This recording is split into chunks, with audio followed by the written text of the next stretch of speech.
Morjesta. Ajattelin tehdä pienen videon liittyen 2 tikan katkoihin ja pistevälillä 60-70. Voi olla, että nämä on monelle teistä jo hyvinkin tuttuja, mutta jos on joku sellainen, jolla näistä ei ollut mitään tietoa ja kokee, että tämän videon katsomalla voisi saada jotain omaan peliin jotain ajatusta tämän pistevälin katkoista, niin silloin tämä video on onnistunut, jos on onnistunut edes yhtä ihmistä auttamaan jollakin tavalla. Alussa itsellä oli vaikeaa just miettiä, että miten nämä katkot kuuluisi heittää, ja netin syövereistä löysin sitten tietynlaisen kaavan, millä ainakin nyt sitten tämän tason katkot olisi hyvä lähteä heittämään, ja puhutaan nyt nimenomaan siitä, että sulla on 2 tikkaa kädessä. Voin ottaa esimerkin, että jos meillä on vaikka 68 pinnaa jäljellä ja on 2 tikkaa kädessä, niin saattaa olla siten, että jotkut lähtee heittämään sitä tripla 20 kautta. Eli hyvä juttu, jos me saadaan se tripla 20, jolloin meillä jää se tupla 4 sinne alle. Tässä ei ole sinänsä mitään vikaa. Ongelma tulee siinä, että jos me ei osuta tuohon triplaan ekalla, me heitetään single ja meillä jää 48 jäljelle. Meillä on 1 tikka kädessä. Me ei saada sitä millään poikki. Ja sitten se on vähän makuasia, mistä tuplasta tykkää. Viimeisen tikan heittäisin itse 8, jolloin pääsisin koittaa seuraavalla heittovuorolla Teemua. Tai joku voi heittää 16, jolloin pääsee tupla 16. Ja tää reitti on ihan fine, jos sun vastustajalla ei ole katkoa alla. Siinä vaiheessa, kun hänellä on katko alla, niin jos tämän reitin heittää näin, että sä et ekalla tikalla osu siihen triplaan, niin sä et saa tätä katki, jolloin sun vastustajalle tulee mahdollisuus poikkasta peli. Me yritetään tietysti aina jättää mahdollisimman vähän vastustajalle mahdollisuuksia ja pyritään niihin katkoihin itse.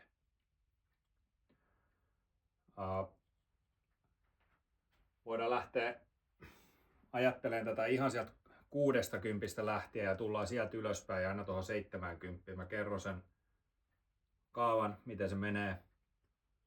Ja otetaan kiinni tuohon 6-8 sitten, että miten se olisi sitten hyvä heittää.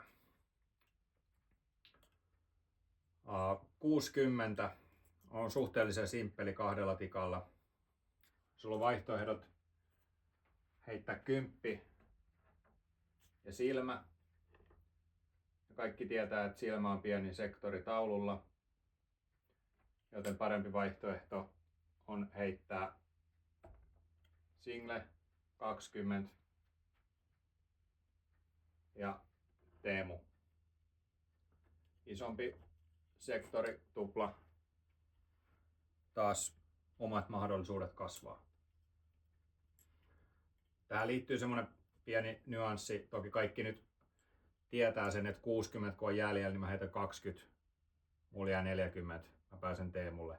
Mutta lähinnä se 60 viimeinen numero, se 0, niin voi kertoa sulle sen, että sun pitää heittää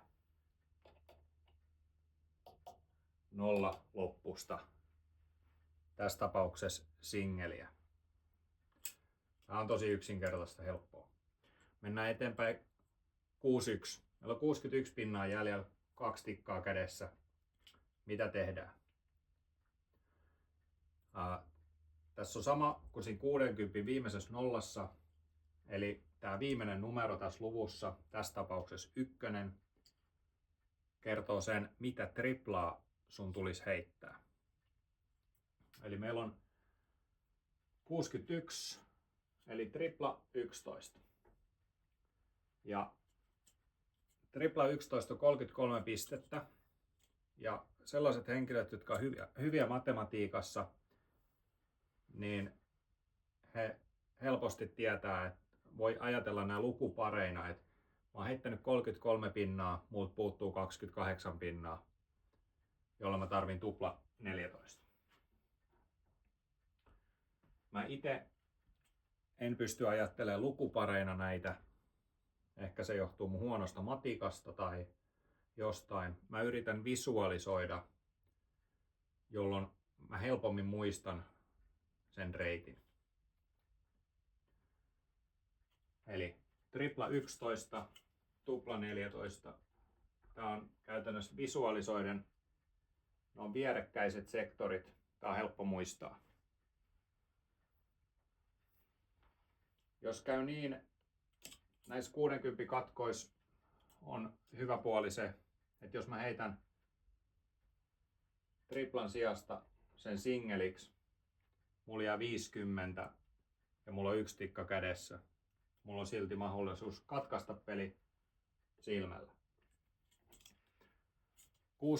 6-2, aivan vastaava. Viimeinen numero 2 kertoo triplan, jota tulisi heittää.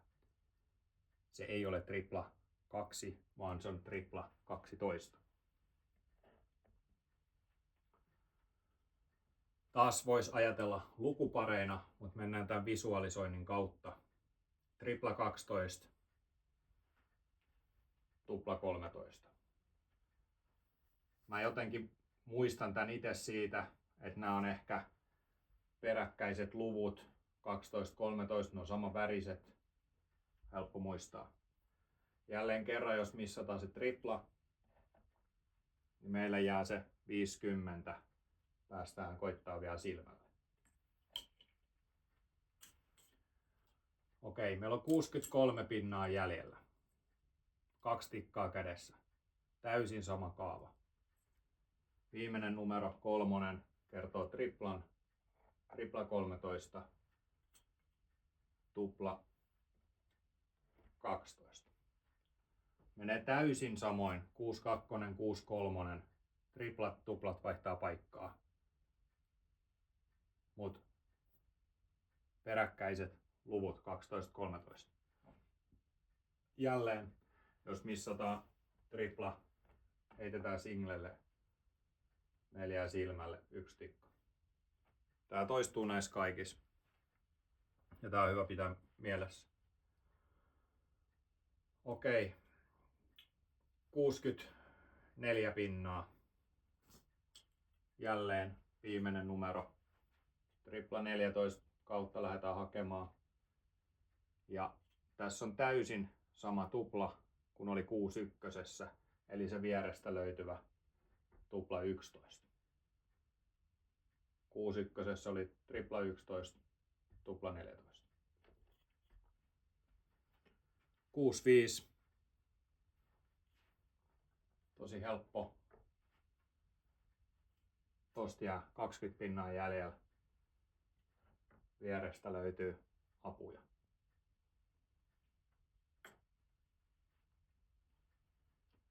Kuusi. Tripla 16. Ja tää on vaikeampi visualisoida mulle, mutta tupla 9.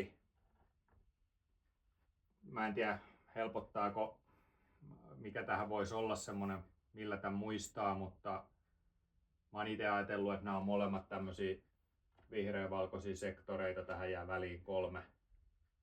Jotenkin näin mä sen ajattelen. –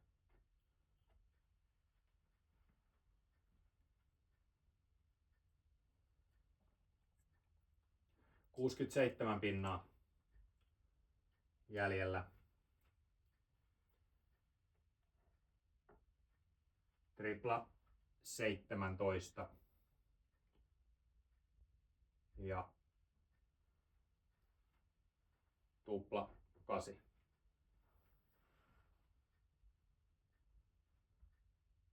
Tää on ehkä kans vähän vaikeampi visualisoida. En oo jotenkin No, tähän jää sitten ehkä neljä sektorin väliin, jos haluaa ajatella sen sillain. Mutta helpommin mä muistan ton tuolla visualisoimalla kuin lukuparina 51 ja 16. 68, eli päästään siihen, mistä puhuttiin videon alkupuolella. Saman kaavan mukaan viimeinen numero 8 kertoo triplan, jota tulisi heittää. Tripla 18 ja tupla 7. Tämä on visualisoinnin kautta helpompi muistaa. Ne on vastakkaiset, ne on samanväriset sektorit. Ja jälleen kerran, jos me missataan se tripla, heitetään single. Meillä jää se yksi tikka silmälle. Ja tätä meillä ei jäänyt siinä videon alkupuolella, kun lähdettiin katsoa, että jos on 68 jäljellä ja yritetään sitä tripla 60 ja tupla 4. Sitten 69, lucky number, tripla 19, tupla 6. Tän mä jotenkin on ajatellut silleen, että ne on jälleen samanväriset sektorit ja ne ikään kuin menee jotenkin, mä oon kuvitellut tän jotenkin kellona. Mä en tiedä miksi mulla tulee tästä mieleen joku kello 15, kello 3. Älkää kysykö miksi, mutta näin mä sen jotenkin muistan. Sitten me päästään 70. Siellä on 0 perässä. Käytännössä kertoo, että tripla 20, tupla 5. Tää on simppeli, tää ei sen tarkempaa muistamista vaadi. Ja jälleen kerran, jos osutaan singleen, niin meillä jää yksi tikka silmälle.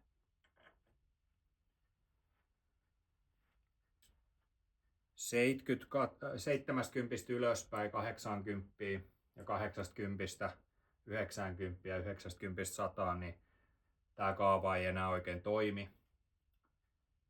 Sitten täytyy keksiä muita juttuja, mutta tämä on sellainen pisteväli, mihin tosi monet kuitenkin pääsee ja on oikeasti mahdollisuus tehdä niitä katkoja, niin mä ainakin itse kokenut hyvänä just tämän kaavan. Tämä on helppo muistaa, viimeinen numero kertoo triplan mitä heität, jos osut singeliin, sul jää silmä alle. Tosi helppoa ja yksinkertaista.